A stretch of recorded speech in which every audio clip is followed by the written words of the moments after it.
Bonjour tout le monde, merci d'assister à ma présentation.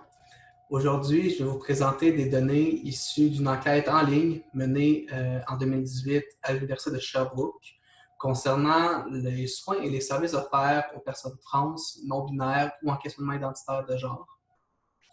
Plus spécifiquement, la présentation va porter sur des variables en lien avec les enjeux psychologiques de cette population. Donc, l'étude a rejoint un échantillon de 198 personnes, principalement en Estrie et dans la région de Montréal. On a réussi à rejoindre au moins une personne dans à peu près toutes les régions du Québec. Il y a juste la Côte-Nord qui n'a pas été rejointe. L'échantillon se répartit dans plusieurs identités de genre, mais principalement hommes ou principalement masculins et femmes ou principalement féminins. De plus, notre échantillon était principalement en cours de transition.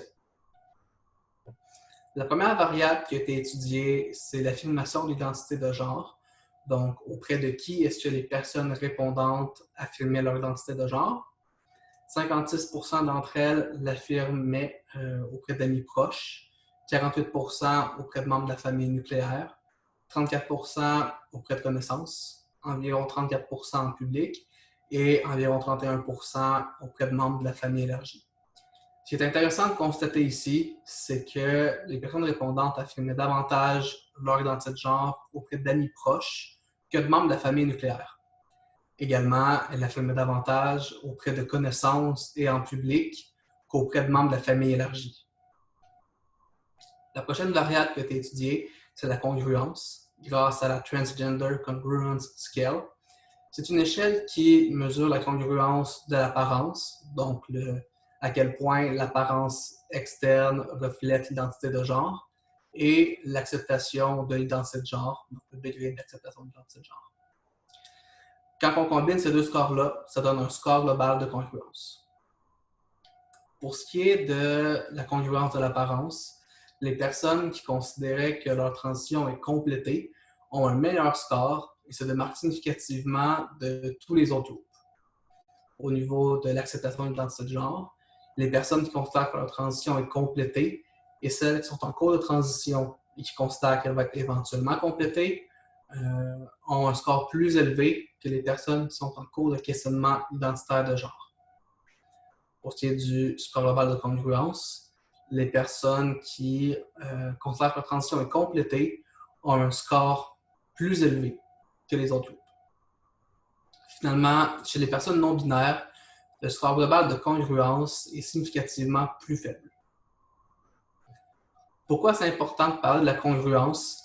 Parce qu'un score élevé de congruence est associé à une meilleure satisfaction de vie. Également, les personnes qui ont complété leur transition ont un score de satisfaction de vie qui est plus élevé que les personnes qui sont en questionnement identitaire de genre. Et les personnes qui ont fait au moins une démarche de transition sur le plan légal ont un score de satisfaction de vie plus élevé que les personnes qui n'en ont pas entrepris. Maintenant, on va adresser la détresse psychologique. Il y a 63% de notre échantillon qui atteignait ou dépassait le seuil clinique de détresse psychologique. Les seuls groupes qui étaient sous le seuil clinique, c'est les personnes qui considèrent que leur transition est complétée et les personnes qui ne prévoient pas faire une transition. Les personnes qui considèrent que leur transition est complétée sont les personnes dont la détresse psychologique était la plus faible.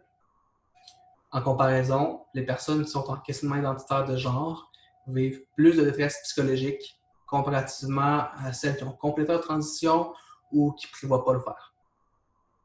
Pour en revenir à la congruence, un meilleur score de congruence est associé à moins de détresse psychologique. Pour conclure, il y a environ 16% de notre échantillon qui rapportait avoir eu des idées suicidaires au cours des 30 derniers jours. Et ce nombre-là augmentait à 23% au cours de la dernière année. Les personnes qui sont en cours de transition sont beaucoup plus à risque d'avoir des pensées suicidaires. C'est ce qui conclut ma présentation. Merci pour votre écoute.